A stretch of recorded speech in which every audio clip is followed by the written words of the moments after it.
Today is the first lecture, and the theme for today's lecture is a shelter.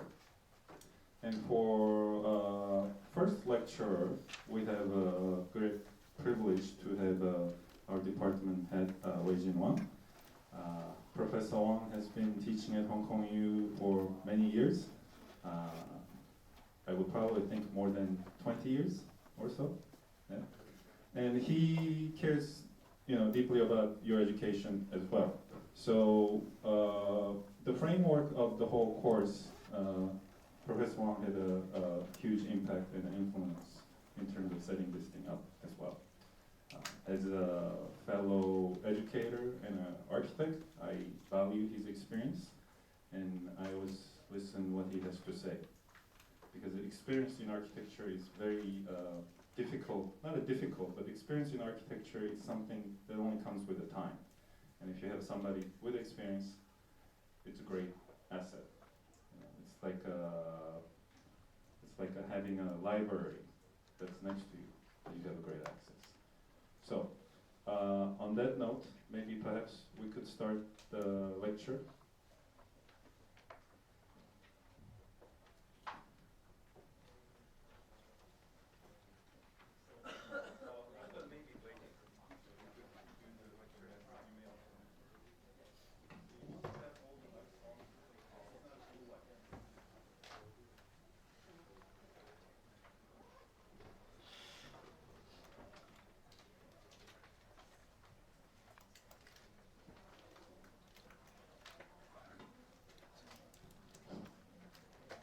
I probably have seen some of you in the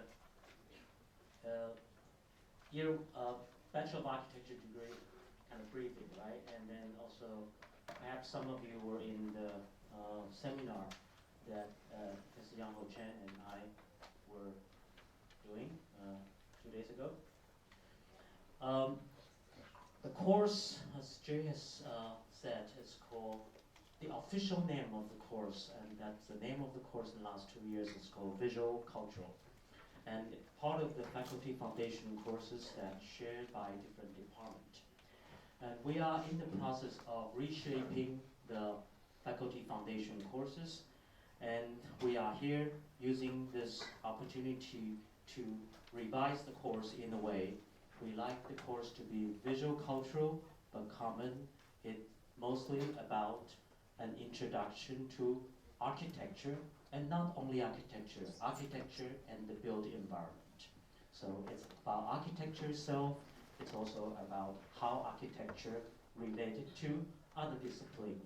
Therefore, students in the landscape division, students in the conservation program, students in the urban planning, and in the surveyor will be able to participate, take part in your shaping of how architecture plays a role in the physical environment. So that's essentially the course. There are several lectures we will have image later, but I like to start with the notion of today's topics, shelter. Something shelter you and other people, human beings, the living condition, and how it related to the built environment, how it gradually evolved into the concept of dwelling and the concept of architecture. Let's try to imagine at the very, very beginning, your ancestor, you and like you or like me, standing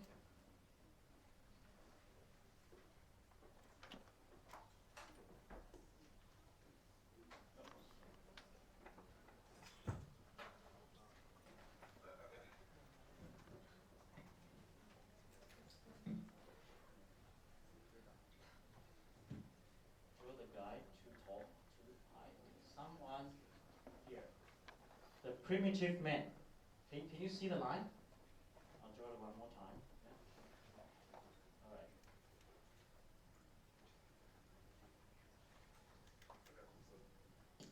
The human being standing on the ground, on the earth, like Heidegger, a philosopher, German philosopher, 19th century or 18th century.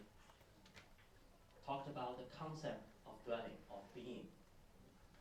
He was there, look around the world, and realize and senses, or it's Adam and Eve, senses the atmosphere, the wind, the sun, and he started to find ways of understanding himself, and then he found necessity of something between him and the nature. For example, he realized there are sun, rise from the east, sets on the west, every day, a routine, a rhythm. And he, one day, it rains. So he got wet, yeah, and he realized there's something that the moisture changed, the condition changed, and he become vulnerable.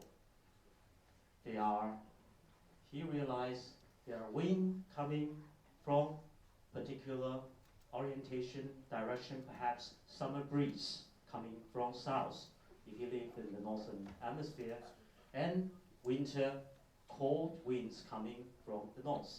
So these are environmental conditions. And he lived there, he looked around, and he found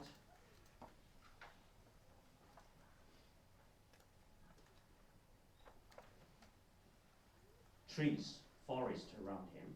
Yeah? And then he developed an idea, he started gradually develop the idea of learned from experiences of taking the tree trunk and start to build shelter above it. And that is the beginning of a shelter and the beginning of architecture. In that shelter, he realized material that is available, say, from the mountain, that he can find either rocks or pebbles. He piled it up and provide much stronger strength, rigidity for the wall. And the wall not only help, in addition to the timber, erect the columns, the beam, yeah? And then all set of things, and thatch roof, but also be able to provide certain thermal insulation that protect him from the winter winds. If he lives in a particular environment like Hong Kong, then he realized that the amount of roof eave extending from the structure matters, because if in the summertime, if the sun comes in that direction, the roof eaves help him to protect the building envelope from the western sun in the summertime, for example. So his houses become cooler. And he also learned that if he are able to further extend this with some additional structures, he would able to have a place that in the summertime, he and his children, probably his son and wife, would be able to stay very comfortably between the house and the wild, the nature.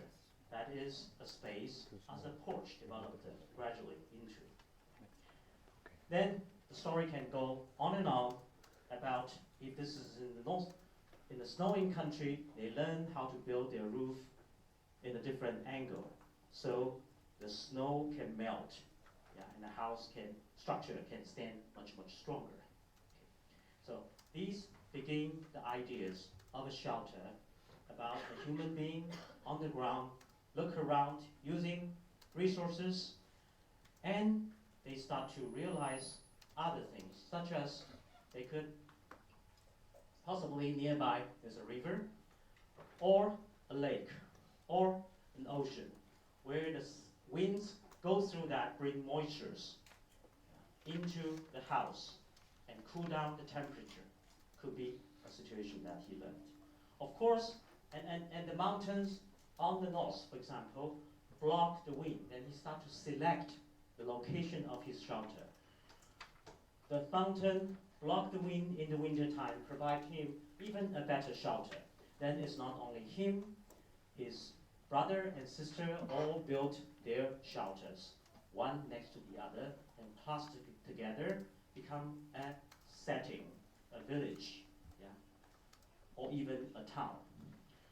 They learn also, like any society, that various ways to develop the system of their mode of production.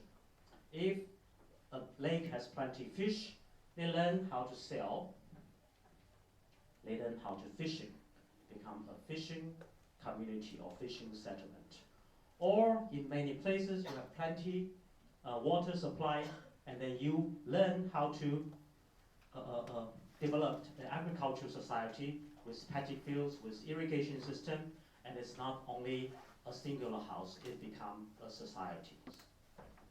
So that is the basic idea there as a shelter, and that's the very, very beginning of architecture, of the daily life necessity rhythm, but also learn the way that how we build something in between us and the natural world.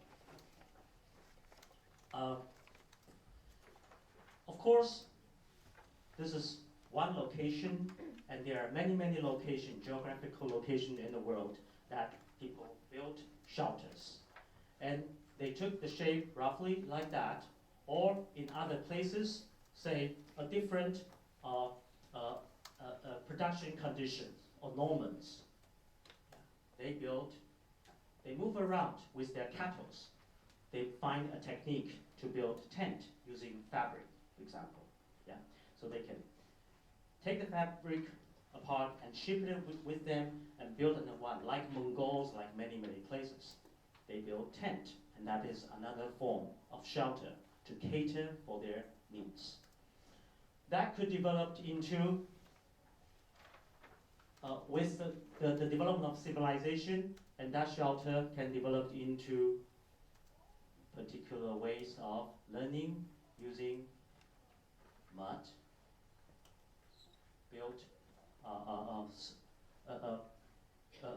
from the areas in perhaps Egypt or nearby Middle East. You learn that through agriculture, you learn from the fertile lands, you will be able to use the soil, making muds and making brick and making wall. And then you learn how to make arch. Then you can have a span, structured span without particular timbers, members. Yeah? And then you start to interpret it the way you build, yeah? With the whole, not only your house, but also other people's house, building in some way. Then it becomes a city. And a city has an idea of a particular way of building things. A city or a particular culture has an idea of how they collectively interpret the universe through a cosmos, through their built environments. We can quote many, many different examples of that, such as another group of society or people learned a good way to build their houses or their shelters in a particular way, say in an urban setting. Yeah? That the house always want to enclose a patio that's surrounded by their house, and that become protected safety and new environmental condition of living, of dwelling. And that in this particular culture, Chinese build that way as well, and that is what we know as a courtyard house. Therefore, you have houses in different climatic region, in different develop into different cultural or ways of building architecture, and that is we know from the idea, singular idea of a shelter, from to protect yourself and to create a mediator between you and the natural environment, into various architecture with the concept and the idea wanted to interpret their social organization, the way they look at the universe, or shall we say, the culture of architecture. So that's the beginning of architecture. With that note,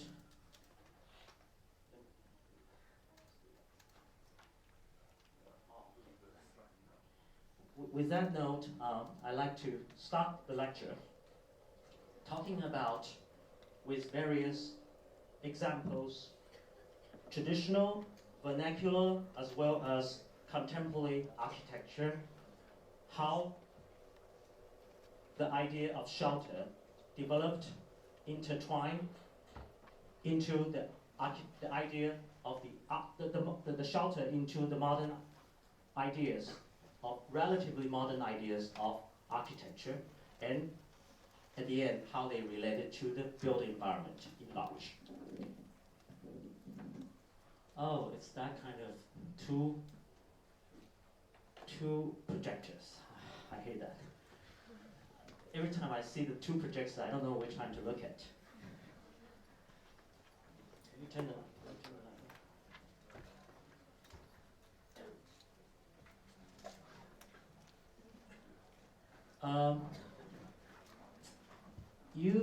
All right. The course I have said is called Architecture and the Built Environment, and we say the first lecture today is about the shelter, the beginning of architecture. And the course name officially is Visual Culture, as I said, and I deliberately make the visual culture smaller because I think we want to really talking about visuality is certainly part of it, but our primary concern is beyond visuality. It's about architecture as an artifact, architecture situated in the environment, and architecture facilitate social and human conditions.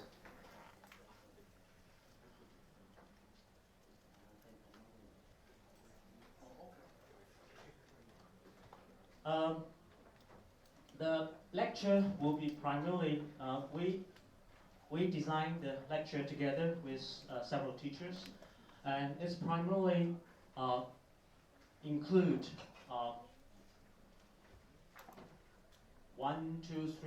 4 sessions, shall we say. The first 3 lectures with myself, Jay Lin, and Thomas Dunn, talking about roughly say the meaning, the cultural, the beginning.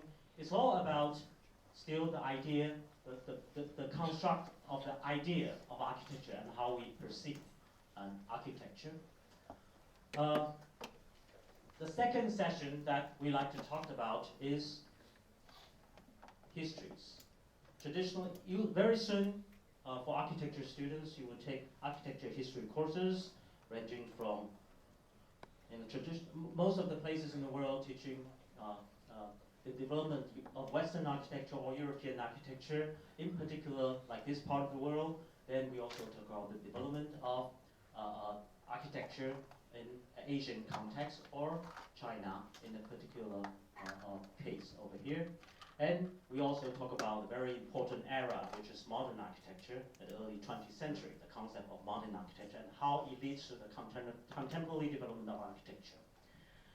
And then the third sessions that we also intend to have 3 lectures, but actually we are only able to, we still have the 3, but then we take out 1. So the third session we want to say, what we want to say is, with the development, with understanding of architecture, the basic notion of architecture from shelter to an architecture ideas, we want to, we understand, we go through the development, historical development, and we want to look at also architecture, how it related to society, how it related to technology, how it related to ecology, actually many others, economy and many other things. So architecture in the context of many various issues. And at the very end, we want to talk about architecture as a discipline of study, how it related to city, and how architecture is an integral part of the landscape, and more importantly, is part of the environment, and that all human beings are facing together to make a better environment for our future.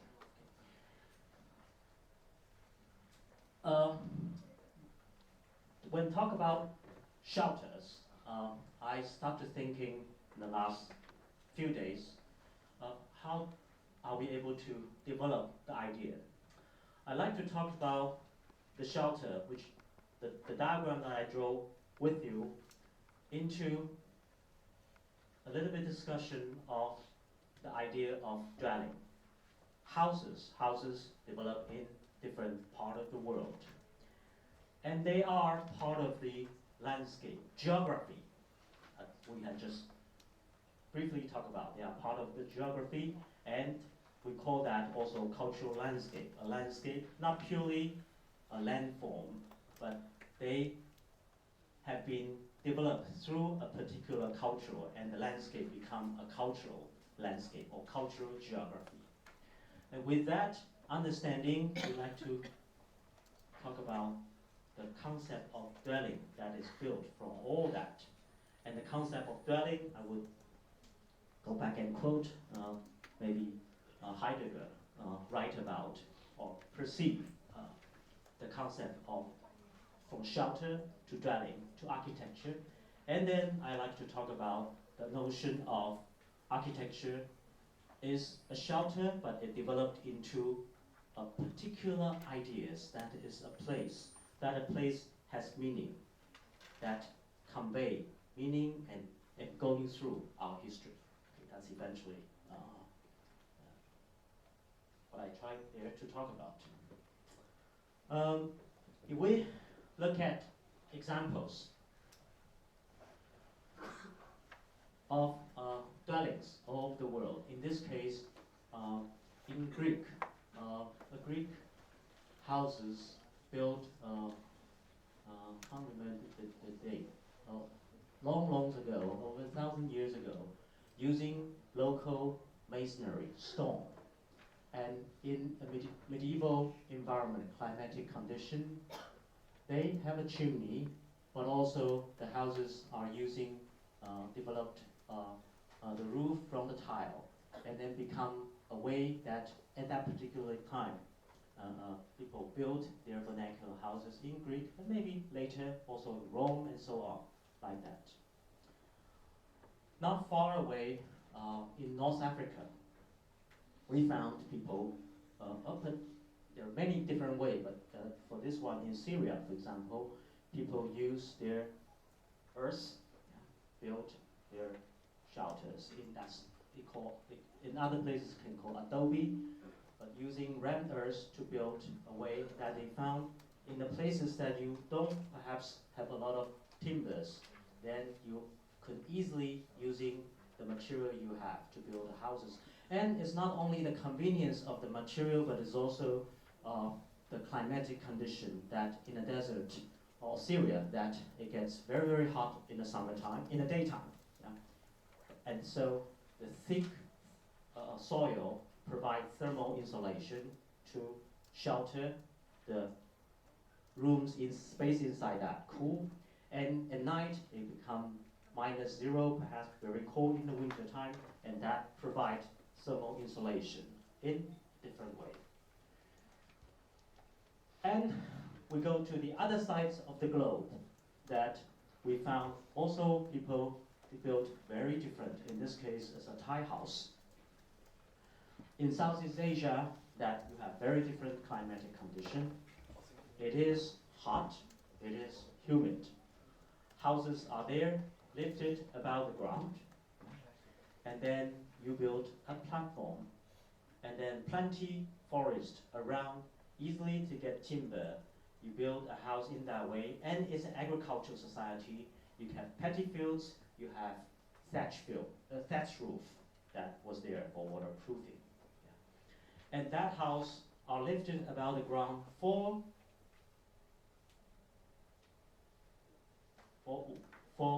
why is house not on the ground? But lifted above the ground for better ventilation, right?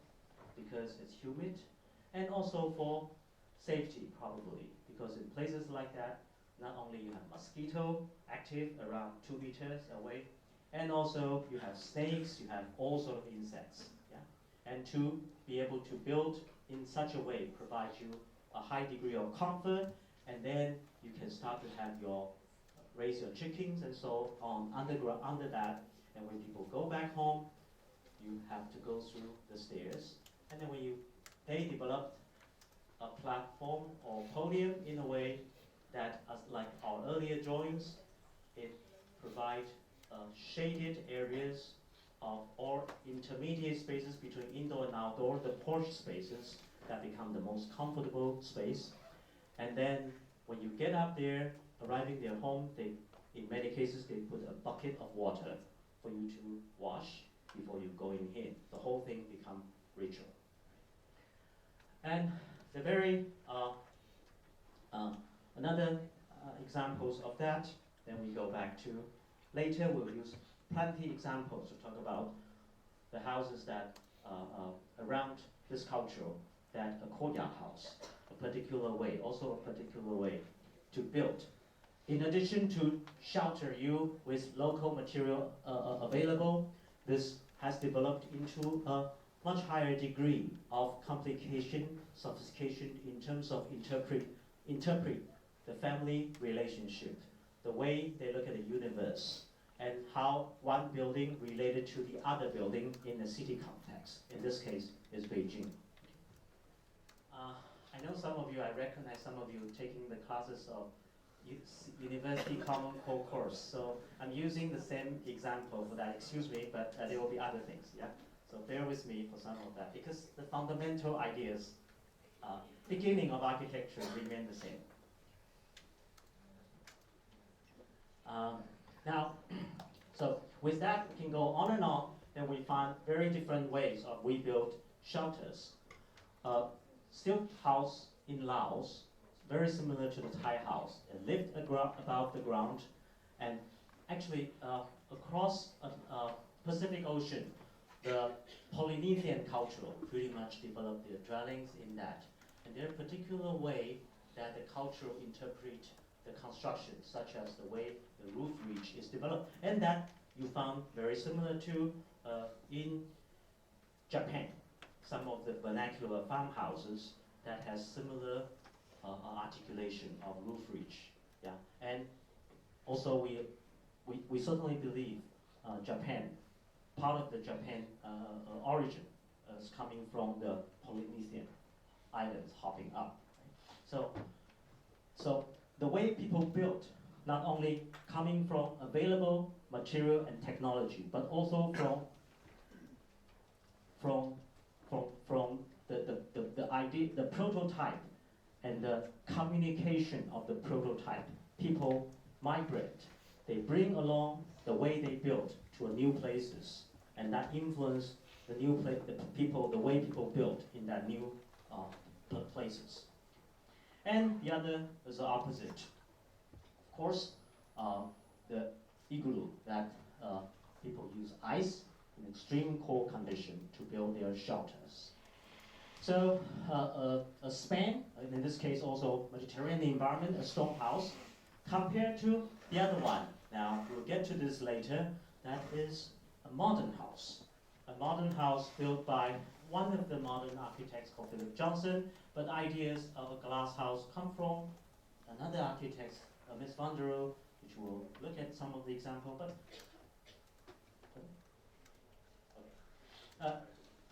okay. So then the concept of dwelling, the existence of human being in this house is very different from the concept of dwelling of the stone house in Greek, in Spain. They both are shelters.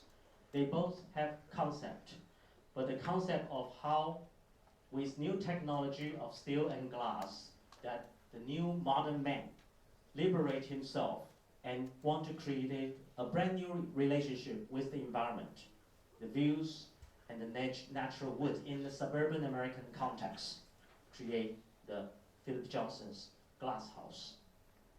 Or if we look at around us, some of you know these houses.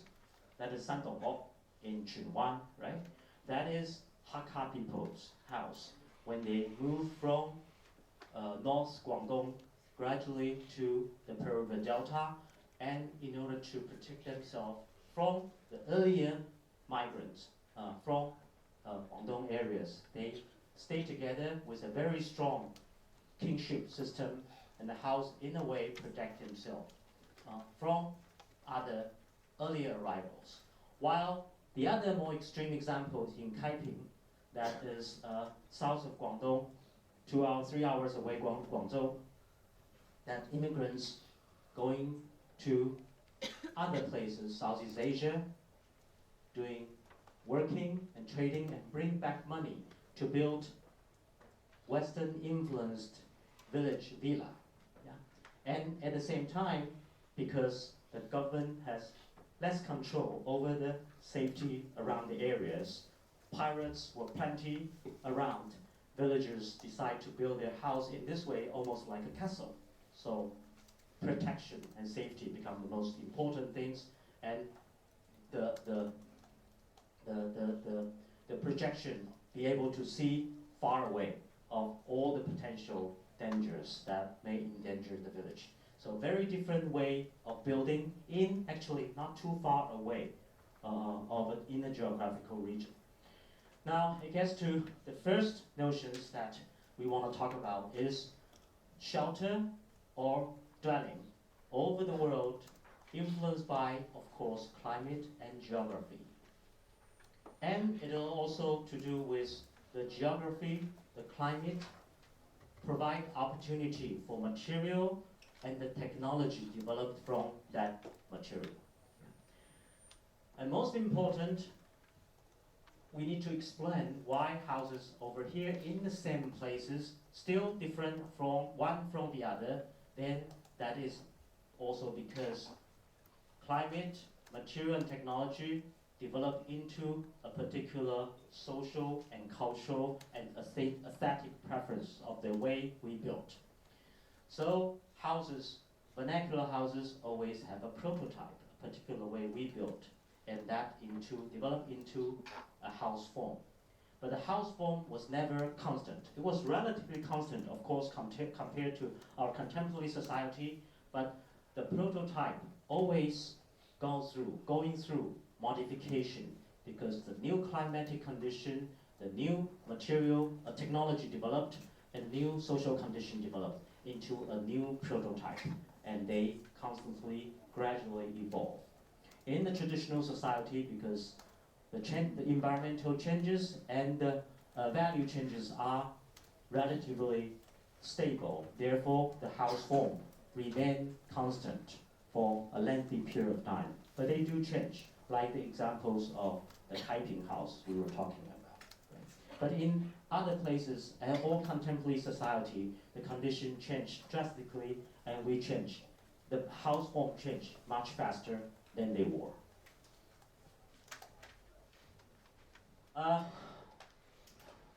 Again, some of them have seen the slides before, bear with me. I'm using the examples of China or Han culture to talk about second ideas. The first idea is house form and culture. This is the book by Amos Rapoport, 1960 something. Probably the most important still now. Explain house form and the diagram or conclusion that he made. Then the second ideas I like to talk about is this whole notion of cultural geography and cultural landscape. In northern China, that we know very much of different geographical condition and the river running through that from west to east, Yellow River. The Yellow River bring earth, dirt from the Mongols desert all the way to the China Eastern Sea. Yeah? It provides fertile agricultural lands all the way along with the soil. And the relatively young sediment soil create villages around, settlements around this. This we are talking about a Neolithic period of time. The earliest, used to be the earliest, I'm not sure if it's still the earliest shelter or dwelling that we found in history. If I'm not too wrong, before 5,000 to 10,000 years, okay, 6 to 7,000 years Oh, no, we are 2,000, so 8,000, nearly 10,000 years of a time, yeah? It's timeless. The dwelling take in the form. There are several features that we could see that the dwelling is, it takes in the form of roughly rectangular and is dig down to the ground for about 1 meter or so. Okay? In the yellow earth soil condition, it's not too difficult to dig down because the soil are relatively soft and the water tables are low, so it is dry. And therefore, it makes it much easier, simpler to be able to use timber available around to build a roof, shelter like that. In this case, not even a wall. The stick or tree trunks was directly sit on the ground and leaning toward the center ridge. So of course you need some centerpiece and you have a ridge, but the whole house it's a roof shape, yeah, and that's much easier. So that is earlier first steps, obviously, and later, of course, you learn to erect the column vertical. But the challenge will be you need to find a new element to go horizontally, right? And that is the challenge. And then still remain that slope in a way you can drain water. Yeah? So, and in the house, so these are technology. These are climatic conditions, but in the house you also find some of the sort of pits there, like that. It's places to 做咩？呢度做咩？Cooking, right? You need places to cook, and you need places to cook. You need a place to set fire, yeah, and fire in the house also developed into idea, something sacred. Yeah? A fireplace for cooking, also in the winter time as a fireplace that people sit around, gather around. Yeah? And it becomes the heart of the house. So in many cultures, the fireplace become the core of the house conceptually. Even nowadays, if you go to Lijiang, you look at the Naxi people's houses, there's a fire. All tradition is a fire, and then you can find numerous examples. Even in the example of contemporary American suburban house, every house has to have a fireplace. Right? The fireplace provides you heat, warm in the winter, but the fireplace also become the places that in the winter time, family get together, yeah, reading your newspaper, playing your piano. Or, and conceptually, and so a British gentleman's house has to have a fireplace, yeah, and a rock chair, right, and a decent piano over there.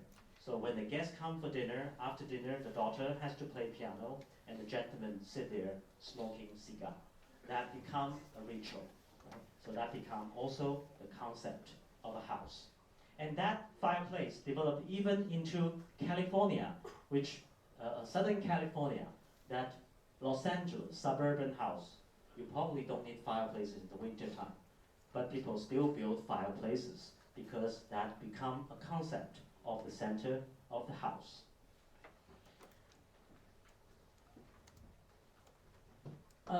And then in that areas, the way people built.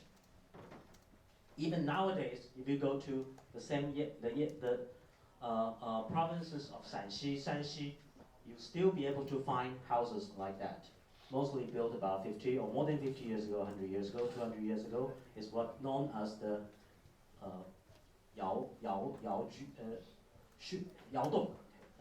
cave dwelling, the non-cave dwelling. Yeah? They take in the form of a rectangular shape, like a courtyard house, but the relatively poor farmer there unable to build a house like their neighbor because you will need timbers. Therefore, they found an easy way to build is you dig down 3 meters below, 4 meters below ground, and you carve into the soil, create chambers, and you still remain the house of courtyard. yeah, a concept of koya. But you live there, rely on the natural material, and with minimum, the most economical conditions, and that is also one ways of the shelter, and that come from related to the very early tradition, probably developed in that. In a very, very different climatic conditions such as here, or Peruvian Delta or Yangtze River, you have plenty of water. Water is a major source of transportation, and waters also create irrigation system and create one of the largest agricultural agricultural landscape in the world, and we call Jiangnan or Peruvian Delta. And this very much water-based and petty field-based societies, if you look at back, and archaeological finding in this case near Zhejiang, the Liangzhu culture, that people in the times already built buildings with sticks, platforms above the ground for the reasons like Thai house and Lao house that we talked about. And even nowadays, houses in many places built platform above the ground for the same reason, because of the geography or cultural landscape. And therefore, a simplified diagram for this particular region, actually various regions. Some places build houses in this way in ancient times, some build houses in that way in ancient times. And then after years of development, many of house developed into a way that their shelter has a platform, a plinth, a way above the ground, and then they have their wall, their roof developed in a tripod condition. Okay. And now you look at the Beijing courtyard house. There's a plinth, a platform, and then you have the wall and column of the main body of the house, and you have a roof that is, after years of development, a very sophisticated, high-style vernacular houses compared to the many other one that for aristocrats, Beijing aristocrats during a particular period of time of their courtyard house. And the fine development of the material language and also sort of a relationship. Could be another term that you could talk about. Let's talk about technology and tectonic. It's about technology, but it's also about the relationship between the logic between architecture elements, and they built up into a relationship that is not only technology but aesthetic. So we describe this as a tectonic relationship. The technology that with a logic, certain logic on that. And houses like that, and another one clustered together into the non-courtyard houses, in this case, in the Beijing Imperial City, that it is a household. It interprets a household itself that provide a particular private outdoor spaces for this house, these units. And then the other one do the same as a shared value of the concept of house, just like the diagram that we drew earlier over there. And that ways of building in Beijing in the north, but also far south, in this case, small islands called Jinmen, between and outskirts of Xiamen, that farmers over there developed through time using different tile. In Fujian, it's a red tile, and then red bricks, and then because of the new development of technology, that they have waterproofing material in the early 20th century, they be able to have a roof deck on top. Therefore, the main house built taller in order to have a window access or small door access that the farmers would be able to, or the fishermen would be able to store their agricultural product or fishing product over there and easily bring out to the deck to get dry in the sunny days. Yeah. And materials, decoration materials for a particular culture also influenced in the early 20th century by traders, bringing back new ceramic tile material. So the traditional craft are turning into relatively contemporary craft at a time, using ceramic tile to represent the ideas of traditional value. That is in the case of Jimen. I had a 2 years military service in this island, and I have nothing to do but go out every weekend to do the survey, measure drawing. That's how I start to learn architecture as a geologist major students. And so I spent hours and hours in this type of courtyard houses, looking around, taking photographs, and I realized that houses like that, 4 meter by 4 meter or 5 meter by 5 meter in dimension. Yeah, it's the places for this courtyard house that the family have their lunch there. The grandfather at night seated on the couch with the young grandson on the stool, looking up at the 4 meter by 4 meter of the sky. Yeah, in the daytime, it's a blue sky. It's the place that you, the dwellers, communicate with the nature. You see the cloud going through, the rains coming down, yeah, and the star and the moon, your nature. So it goes beyond shelter now. It provides you safety, security, privacy, but it also provides, look at the sun and the shade. Most of the time in the southern China, shade is desirable, and in the summertime, it give half of this space, 4 by 4 space, nice cool shade. In the summertime, in the wintertime, it still give you quite a good, reasonable, or warm sun into that. Okay, so it moderate climate. But most important is the way the concept of that house becomes a concept of architecture. Yeah, that there is a being there.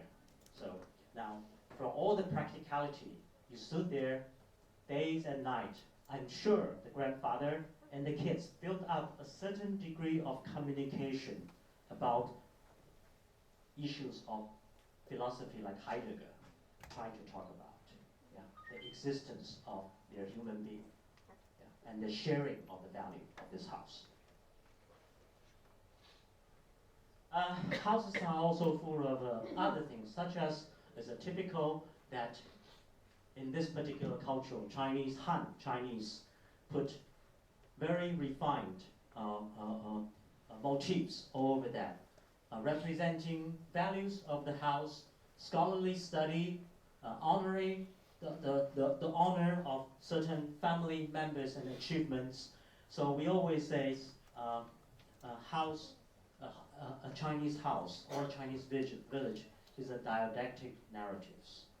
It's not just a space and a shelter. It's more than that, because once through generations, people putting all this there, the storyline of the grandfather want to tell the grandsons generation after generation of certain ethic values. We call that a didactic narratives. The space is a narration. The space is telling story. Yeah. The space, the village is telling you story. So the house developed into the dwelling, developed into the ideas that carry meanings.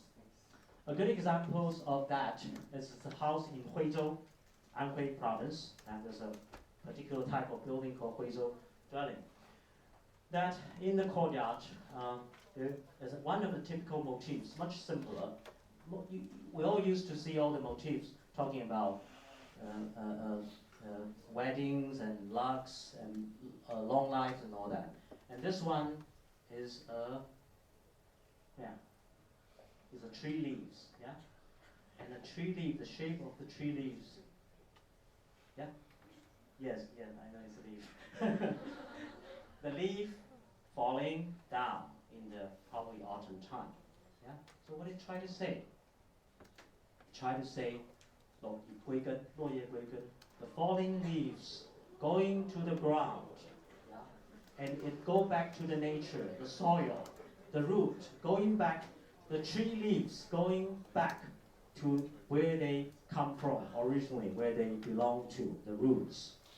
So what that means, Huizhou merchant, known since Ming Dynasty, 16th, 17th century, go travel to other part of the nation doing business, known as traders. A typical Huizhou boy at the age of 12, he would be sent to Shanghai because his uncle is having a business in Shanghai. So he joined his uncle learning business. He grew up until maybe the age of 16.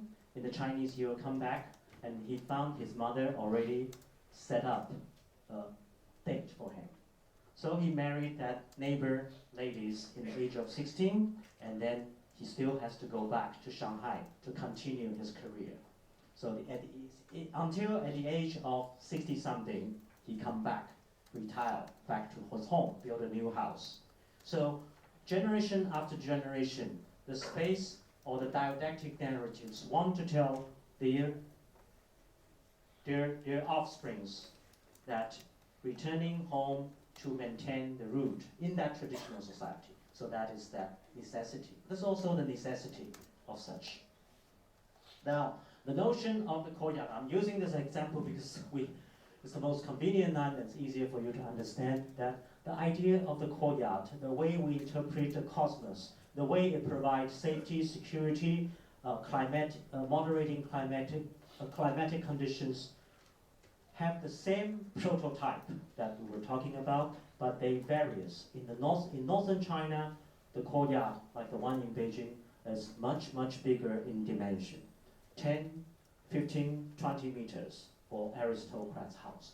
Because the summer sun is very desirable to warm up the houses. Yeah? What we colored here, black for shade, is what we call figure. That's an architecture ways of presenting the idea. What we did not color and leave it white is what we call ground.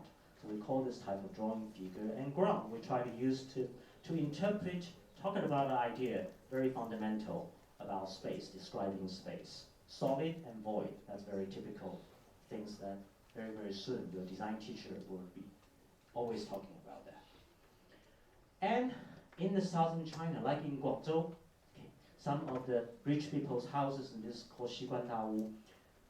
In a way, Guangzhou urban mentioned that they also courtyard house, but if you look very, very careful, only very, very small portion of those are white. In other words, open to the skies. Yeah, and most of them are the gray area, which is covered but opened, because in the climate of South China, it's very, very desirable to have such kind of intermediate space. Now, this is pretty much the concept of shelter developed into the idea of architecture shared by society, particular society. If you look at text, that there are various numerous words here, character, describing spatial related meanings, right? Whether it's a room, or a palace, or a pavilion, or a warehouse. Yeah? They're all using the same shape, which is a roof or a shelter. Right? And that, I think, is for this particular culture, the notion of shelter developed into various types of spaces, rooms, and functions and elements related to shelter or architecture. And of course, different cultures will have a similar development. Therefore, the concept of dwelling, the concept of space become further and further elaborated into a complex matrix of meanings. And this is about shelter. Let me just spend a little bit of time to go beyond the shelter of we human beings. Yeah? The idea of the shelter also go to the almighties that every different culture want to glory.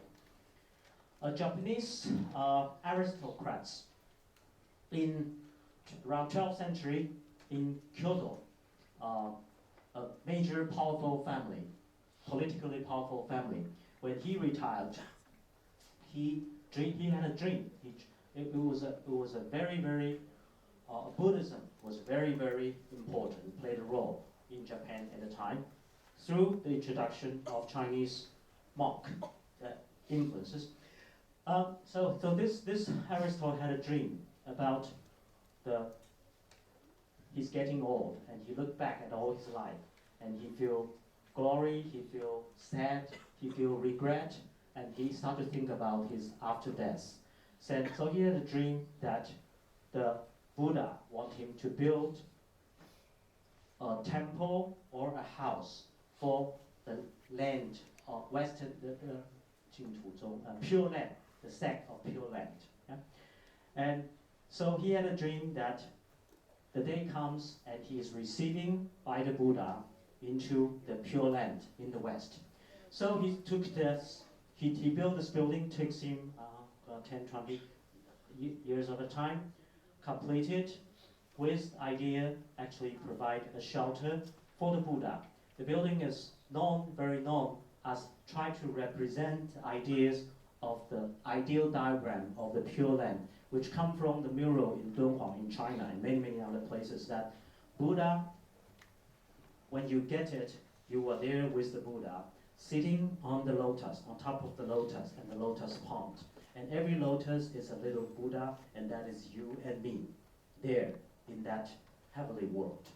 So that ideal image made him, this gentleman, build a temple like that to house the Buddha in the rooms that looking at the lily ponds and with the universe above him.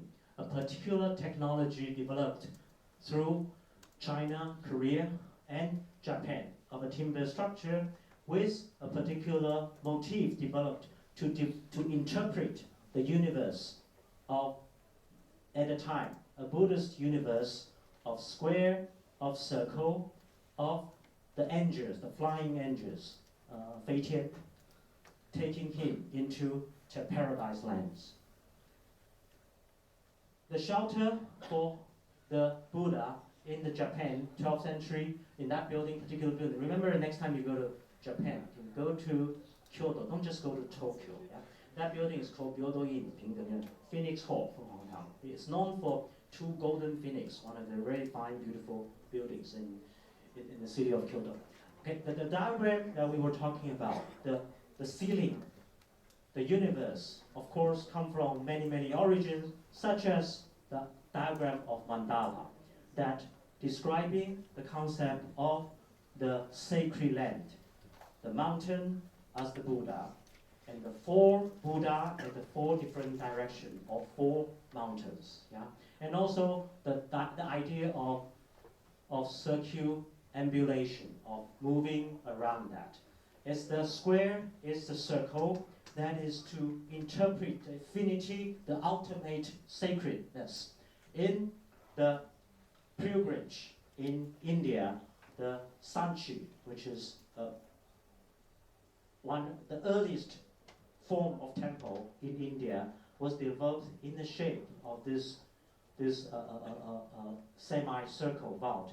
And so people come here and they walk around circumambulance around ascending, and where the relic of the Buddha are supposedly put under that mount.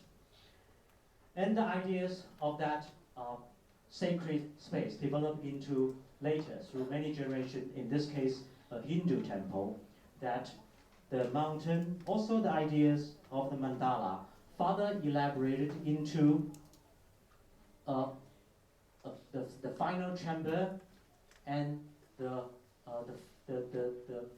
ante-room or the foreroom and the porch, and then into an actual condition. It still has four corners and the center, but it elongated into an actual condition to create the monumentality, enhance the sequence of transition into the final heart of the Hindu deities at the time. Or the same idea of mandala developed, built in a very different, faraway places. In this case, in Java, okay, near Yogyakarta, it's the Java Islands. It's called Borobudur. The Borobudur is built with similar idea of the Sanchi, that on the square and the circle, combination of the square and circle of a series of platforms that the pilgrimage come, circle, ambulance around, ascending, and with the didactic narratives of the story of the sutra, all the way up to the very top, that they have thousands of Buddha sitting there, everyone facing the infinity of the mountain, and this is the ultimate dwelling of the God. All right, that is one aspect, development of that. Now let's look at some other examples. Go back to the idea of shelter. This is a shelter, very clearly. It's in Africa, in South Africa. It was my summer trip a month ago. That in the village in South Africa, close to Mozambique, where every farmhouses has several of these shelters or houses like that. And this one, purely utilitarian use. It's for storage. It's for workshop. And right next to that, the same family has another houses. That is a house for one of the family members. Unlike the Chinese live all around the courtyards, they have a relatively larger piece of land for every family that every adult built their own shelters in such. Of course, using locally available materials of sticks, of muds, and there are very different ways of doing it. And of course, their pet, which is a sheep, guarded the entrance. But next to that house, and every family but next to that, right next to that house, 5 meters away, there's another house. Always every household has houses like that, a round-shaped house, yeah, with a thatch roof and with adobe and the timber as well to construct that shelter. In this case, this shelter is sacred. Is the medicine woman living room over there. So when we visit, we went into the room and she performed rituals and everything for us. It's not places for sleeping. It's the places for their gathering over here, right? So similarly, in a different way, the different form of the houses take different functions, carry out different meanings, and these very relatively basic ideas of dwellings also belong with has a community. So every household scattering around their valley. In the Sunday morning where I went, they all go to church, which is a very small church, of course influenced by the colonial British, earlier Dutch and later British. It's a very, very small chapel, but every villagers were there, except the medicine woman, probably for ideological reasons she wasn't there. So went to that very small shelters, and then on back of the shelters, it built with these timbers. In these rooms, children, adults, spending 3-4 hours there, singing and then reading Bibles and so on. And that is definitely a shelter, but also a community and also a relationship between people, between generations, between various families members. So with that, you have plenty knowledge of dwelling, cultural landscape, the concept of dwelling, and then as the last few examples we were there talking about, it goes beyond a shelter for functional or technological implication, but it creates a locus. It is a location, a locus.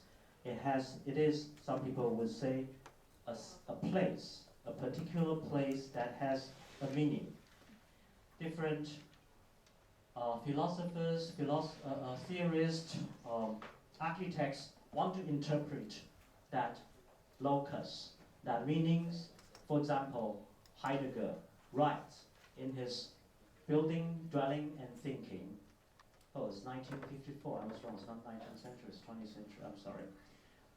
Space is the essence that for which room has been made, that which is let into its bounds, that for which room is made is always granted and hence is jointed, that is gathered by virtue of a location. That is by such a thing as the bridge. Accordingly, space received their being from locations and not from space, not just from space. What Heidegger is there, sounds very complicated. What Heidegger is there trying to say is we can certainly define space as a geometrical construct, a physical construct.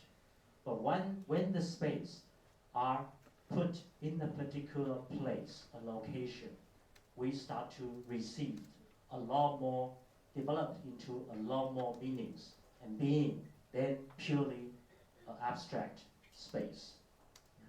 That space carry meanings related to a culture, a place, the memory, the history, and everything. That is how us, human being, awareness of the environment, along with the shelter.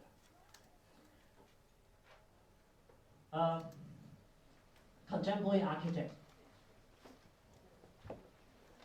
Fujimoto, who was there 2 years ago, did one of his experimental shelters using wood log, creating spaces over there, try to communicate about the ergonomy, the human body, and the various spaces created, and the relation of the spaces with the outside world, and how lights come in, and so on. These are examples of making space. And another different conditions of this space, that is a Chinese courtyard house again, which I wore just last weekend in west of Zhejiang, a mountainous areas county, looking at some villages. And that is just a simple, probably much more simpler than the Fujimoto's space, shelter that he created. You look at that simple shape, but you look closely, and there are particular way that a tile is put together that come from the development of particular technology and the way they interpret culture. And beyond that, in addition to the cloud and the sky that I was talking about, there's a little bit green over there. That is the bamboo trees, woods around the mountains.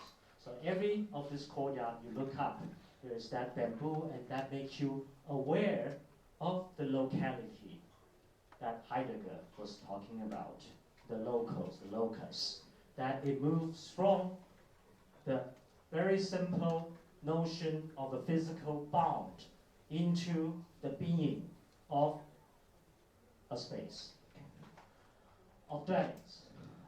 So the concept of dwelling, like this Chinese typical literary gentleman, a painting of Shi Tao, ideal diagrams of literary influenced by Zhuangzi and the Sanshui culture, mountain water culture, dwells in the mountains, surrounded with nature. Of course, it's very difficult. He's not going to have water. He's not going to have. It's a concept. It's ideas of being, of stay there, of being with the nature, and with his statue. And the reality of that concept developed into the estate of a house of probably a rich aristocrat or literati that built his house, his shelter, and bounded by his estate, his gardens, and then develop his nature within that and try to create a relationship between the dwelling, the shelter, and the nature, and his territory. Another non-painter, Ming Dynasty, Wen Zhongli,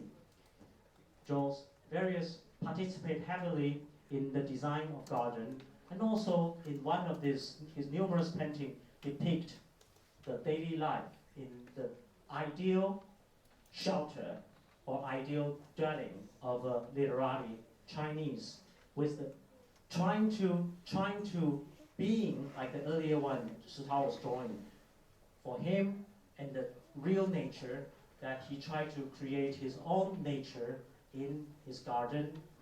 In this case, a lot more of the actual daily life of him and his friends and his attendants cooking the tea for them at that particular afternoon with the particular season, ambience, and conversation.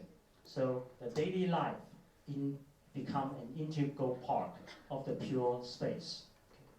So again, very last Chinese example, hopefully.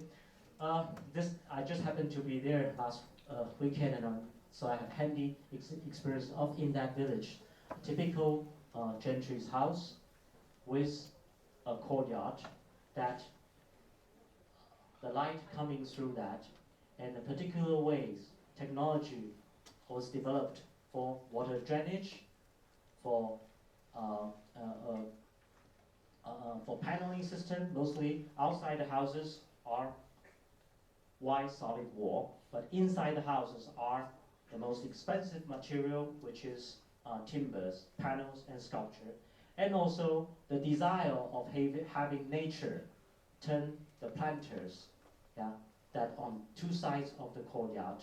So you could walk into that, and you step on these pebbles, and you get into the main hall. On the right-hand side and left-hand side, you were there developed two pieces of tree, and you look very closely of the pebbles, and that is a motif of a certain, I think this is a rhino. And there's something associated with this which I can't tell you, but it's also about symbolism of such. So it's material beauty, but it's also bring together meanings. And you look up, just like the last diagrams I have, it has that bamboos around you. So you have a locus is in the locality. Your relationship with nature and the specificity of that nature in these particular villages in Songyang County, near Lijiang was there. So houses, now, okay, no more Chinese courtyard houses. Now we look at other houses. Because this is the first time I give this lecture, so in the last few days I was totally panicked because I don't have time to collect images that I want. So I can only grab whatever in my computer and try to put together and communicate with you. So this is an architect, Luis Barragan, in Mexico, 20th century, that he built his many of houses. This his own house. That in one of the rooms in this house, he looked out from a dining table of his garden, of a nature. And that particular definition of the space, what Heidegger was talking about, the bound, also has a context, a locus, a relationship over here that certain sun coming into in the winter time and the summertime differently. And that is the daily life, probably Mr. Barragan having with his family members for breakfast, for lunch, for discussion, for reading. It turned into a space full of meanings. Or for his design for another rich clients, that this relationship of the patio developed into a much larger sort of water pool and bring in, again, different essence of locus in that. Architects of various different places construct the idea of a shelter, the idea of dwelling with various design techniques of a space which was a historical castle renovated by Carlos Capra, bring in light into that, the movement of the light, and the refinishing of the floor with the cement finishing, turn the space with a particular ambience, and with the exhibition is turning into a museum that with the artwork over there that create a very particular being over there. While another example of that, the architect deliberately to use architecture, historical architecture elements, remains, the leftover door motifs, and turn that into a pond, a water pond, and then this is in Venice, I believe University of Venice entrance, that you enter that and but in this space, in this particular place, the architect deliberately to make aware of the history, of the memory, of that collective memory of that particular city and place. Carlos Capra also did numerous projects over there, and they all use with particular technique of sensitivity with material and contemporary material in this case, and in the last case, traditional elements for concrete, for ceramic tiles, and for the way to make this planting that create a particular sense of place, of being, that he or whoever his clients using the space will remember that. Architects Liu Jiakun in Chengdu making his museum, Jianshan Boguguan, to house the artifacts during the Cultural Revolution, where he grew up as a high school student, gone through, went to the countryside, Xiaxiang, right? At the age of 20-something, returning to the city, taking examination, 高考, and try to get into university. And this is a collective memory for many, many, many youngsters in the generation of that time. Yeah? So the museum was there to house the artifacts during Cultural Revolution, including Mao's and so on. The Mao statue has a very, very complicated meaning over there.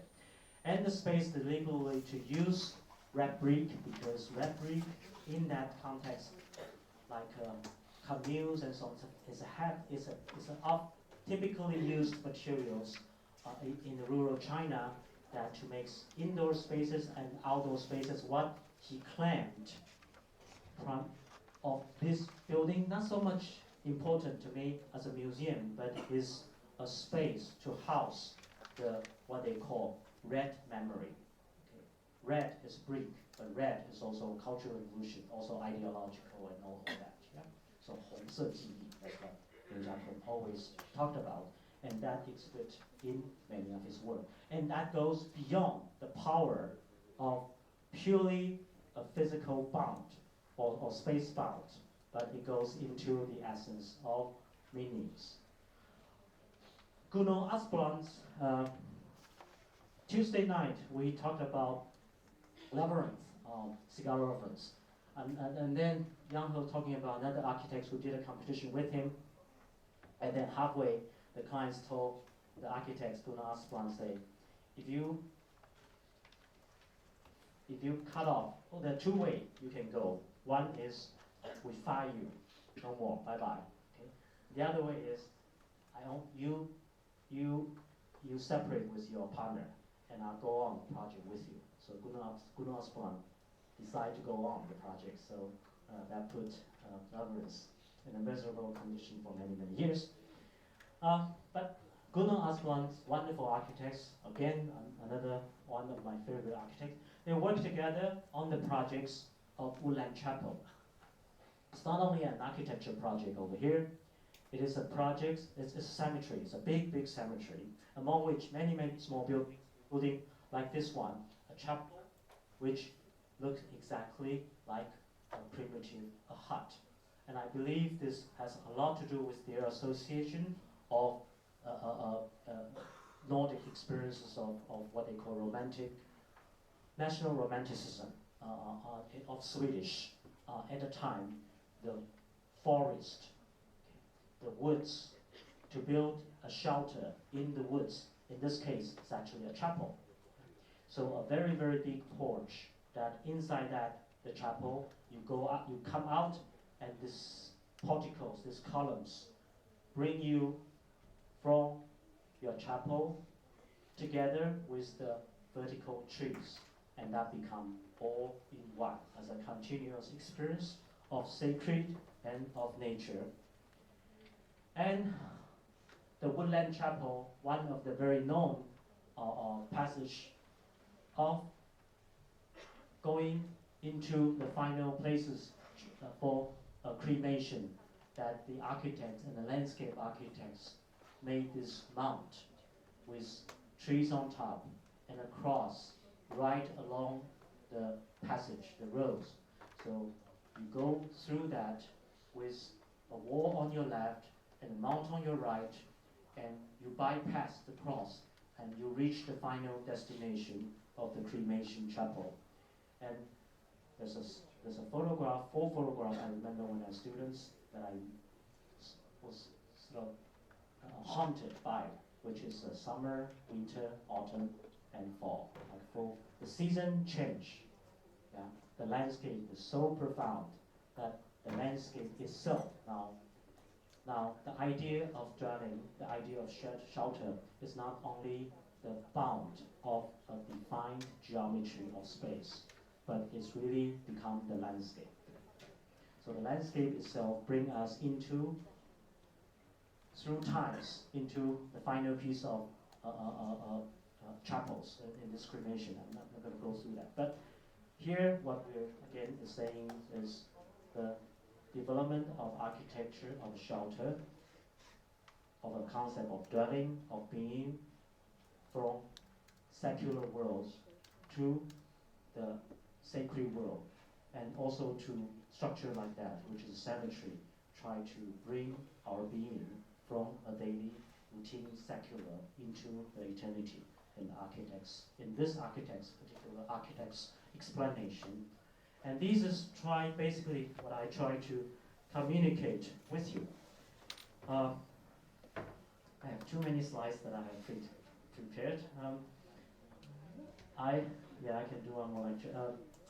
I should have just gone to sleep last night, about 1 o'clock. I spent another few hours putting together. Now, I like to talk about with a few examples of projects or work, and we hope every teacher will be able to do that. In this case, it's definitely a shelter. It's an architect that we all love, Alvar Aalto, Scandinavian architects, Finnish architects. He influenced very much by the last architects, Gunnar Asplund, is a Swedish architect, and Labyrinth and so on. Among many of his known works and a long career, one of which I like very much is his summer house that he built for himself. He himself is the client. Yeah. The house sits in a place that is an L-shaped patio or courtyard, and with a wall on one side looking at woods. Normally we arrive from the back, and then we enter past that, and we arrive through the woods, and it's actually the back of the patio, and you get into the patio that the architect's almost there having fun by himself, pretty much like a labyrinth, what they're doing, if you were there in 2 days ago's lectures, trying different ways of brick materials and laying it and different coursing, and try ceramic tiles, and tried it on the floor, and tried it on the wall. The particular textures that the architects and the particular craft that he engaged, make the being or the locus particularly profound. The window that communicate between the indoor and outdoor is the main transition. In the Scandinavian climate, you probably don't need that porch, but it's pretty clear in the winter and the summer. But what is inside? He also there trying his technologically experimenting innovative truss to hold the triangular roof. So in that, basically, if you look at the plan,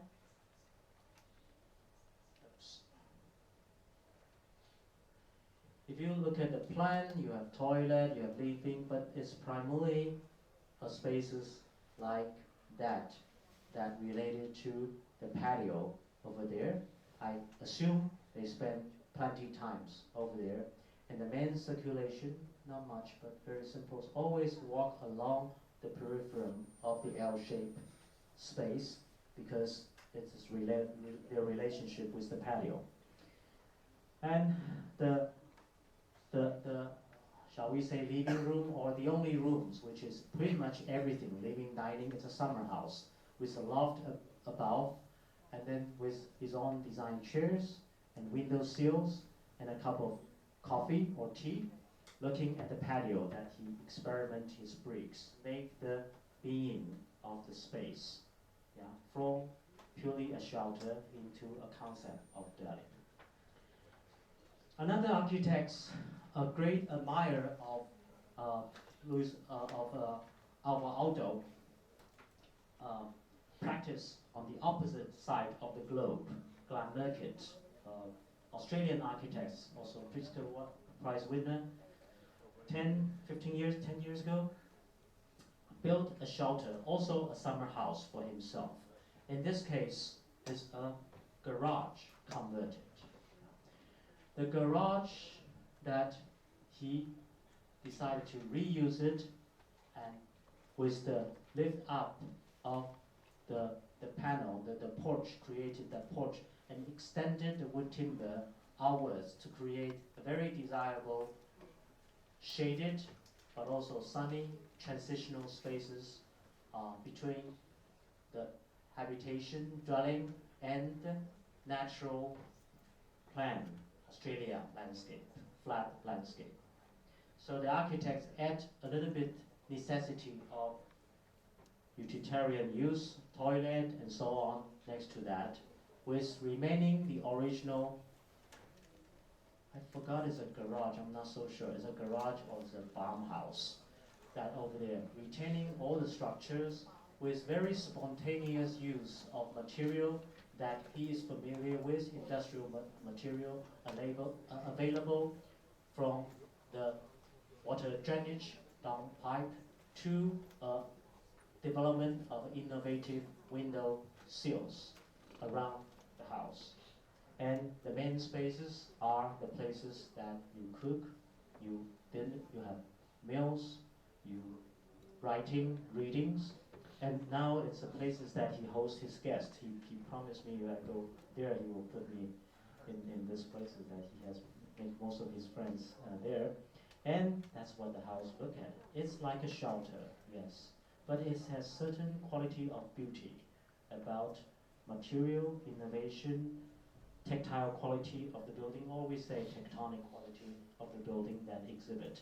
Even in that little house, there's a clarity of structure that is old and the new replaced using the same principle, and the new reinforced one with a new material, and a very large window that is created to look at the other side of the view, and the two windows are made in a way you can open it up horizontally to also provide you, in case of rain, but very nice ventilation and communication between indoor and outdoor. And the wood panel plumb was put it in a way, it's the old, but it's also the new, following the same articulation or fabric of the material. He's another admirer, the architects, Glenn Murcutt. Glenn Flom was a very, very opposite architect, Miss Van der Rohe. Miss Van der Rohe, 1950s, built his Farnsworth house, was a stunning architecture statement. Yeah? It's a new concept of dwelling, which relates to the Philip Johnson's glass house that I've shown you earlier. Yeah? But this is far more important in the development of the concept of architecture and the idea of perception, how we perceive architecture. It is a house, of course it is a shelter.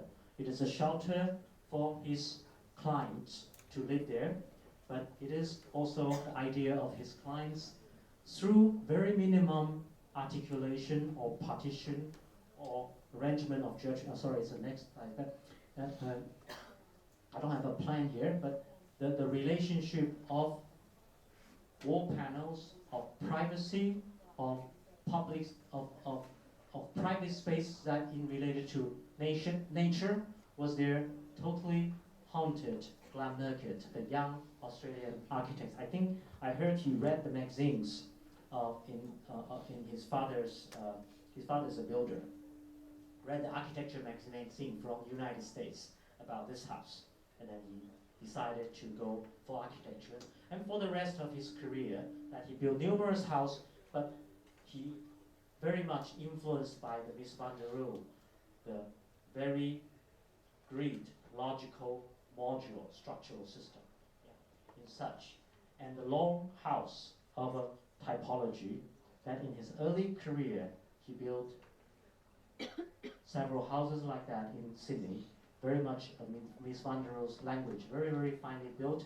The houses lift up from the ground like Mies van der Rohe's house, and this is actually a conversion of an old house.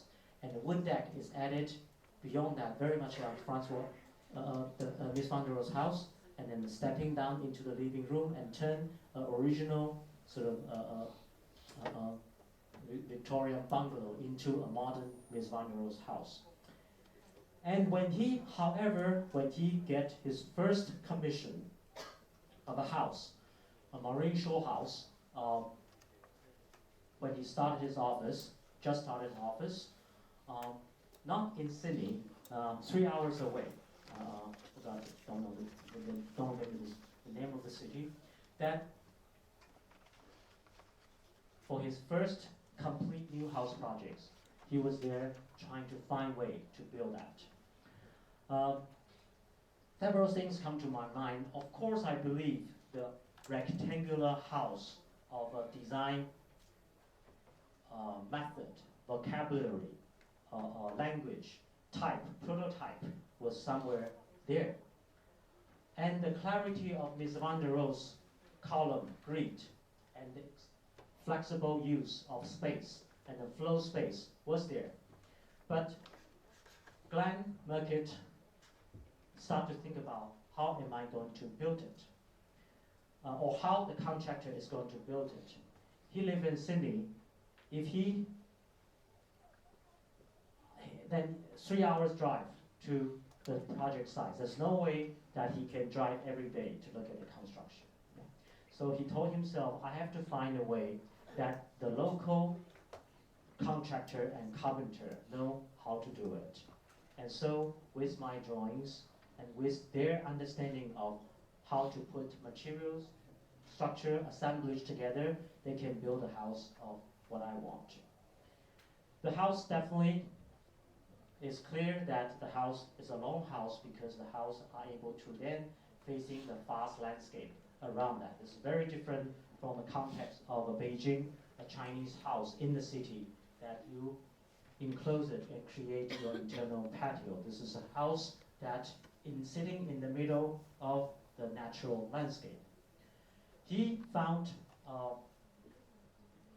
shelter or shed for sheep, okay, to make producing wool over there.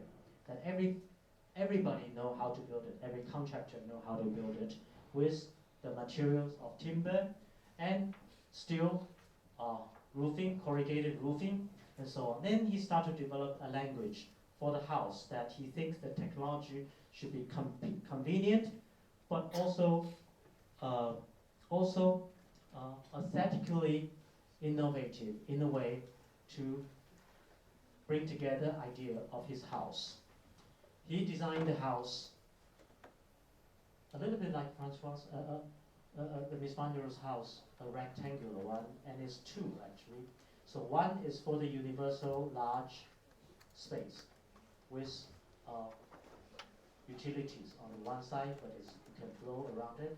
And the other one is the bedroom, 2 bedroom that is put in there, and they are jointed by a transition or circulation. And structurally, it is very clear you need a column, column, column, column, column to make this roof shelter. And you did another set of column to make another one. So you have two rectangular shelter, right one bus to the other, created a domestic living condition of patio, covered patio, private bedrooms, and public living rooms, all looking out at the landscape around them. The house adopted the principle, and it was the idea at the beginning that want to use the very simple construction method of a shelter that would be able to adopt the change of the future. Therefore, it was true, and he was very happy about it, that a few years later the client says, I want a few more bedrooms. So the same house was made addition. So this part was made an extent over with another bedroom over here, and this house, how does this work?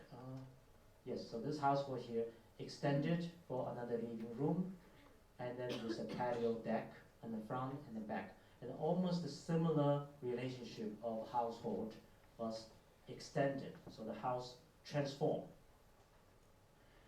The interiors of the house is very simple, basic, but very clear structural principles, and a set of shading devices was developed to deal with the environment of shadings and views and so on. And the houses take totally the shape and the construction logic of the wool shed. That is very, very of the idea of a shelter into architecture, a very strong architecture ideas. And he developed his career, the rest of his career of his house. This is the house we were talking about, this is a section, and that's a plan into this called Nicholas house, another house that also has this twin relationship, or another one like this Magni house, which the two part, there's always two roof and long house, and into another one after using the same syntax.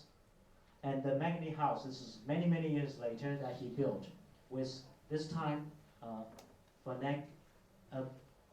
light well steel construction, that the house has two parts. One is the utility part, and then the other is a free open space, and the water drainage coming through this become the feature of the house, that Glenmark can always collect recycle used water, that developed into a much more sophisticated architecture language, and the same type of speciality between indoor and outdoor, covered outdoor patio spaces, with the technology, the vernacular, innovative, new architecture language, developed the same idea from the woodshed now, which is mostly timber, and now into still corrugated metal, but his own language, his own architecture language. And with that, he won the Pritzker Prize. And answer to one of the questions, one of the historian, I forgot, Nicholas, has a famous line in his history book, textbook, say, bicycle shed is not an architecture, but Lincoln Cathedral is an architecture. So we can use that to conclude what we're trying to say is the architects of late 19th century, a British historian, very important one, as an announcement, manifesto at the beginning of his book about architecture. This architecture is the high style of art, like a cathedral, Lincoln Cathedral. Bicycle shed is just for a utility, it's not an architecture. Glenmark proved with his shed as an architecture like the wool shed, transform that into an architecture that bring him into the new horizon or paradigm or of capital A architecture with the best prestigious award that he won. And that is what answer the discussion today of the relationship of shelter and and architecture. This just happened yesterday. It's my new buildings in Hong Kong. It's a shelter, certainly. It's a contender that in Kwun Tong, Gai Park, that the government want to have display exhibition places for the industrial heritage of Guangdong. So we study, actually it was started from a study project we did for the government, and at the end the government want to propose exhibition spaces over there, and we reuse 4 containers. Containers certainly for utilitarian use, but containers also used by farmers in new territory to store things. And containers also used by contractors for temporary shelter, for office, for dormitory, for all that. And therefore, we turn that container into exhibition spaces for not only recycle, reuse, that's not so of a big deal, but really for a park that need an exhibition, we propose, rather than have a museum ideas of exhibition, what we really want is a pavilion, an open pavilion, like a community spaces that everybody can come, and then entering into that, they can use it as a recreation space for having their lunch. I don't know if they allow them to play mahjong, but I plan to play a table over there. That, on the one hand, propaganda of what government want to say, talk about concerning for heritage, industrial heritage. On the other hand, it's a popular community space. That the idea of opening up every part of that has a conceptual reason that the pavilion wanted to be opened. Every piece using different way of opening, sliding, folding, rotating, opening, but the reason also being to ensure the pavilion that from every angle you can look into it, so you don't want this to be a love hotel at night. So it's all opened. In the typhoon season, the hotel can be, the shelter can be closed, sealed for protection, and reopen up again after the typhoon season. So that is, I'll end that with, for this lecture, as an idea of a shelter, definitely, and the shelter is also an architecture. I think that is fine. The rest of them actually probably people will cover that in the end. Okay, thank you very much.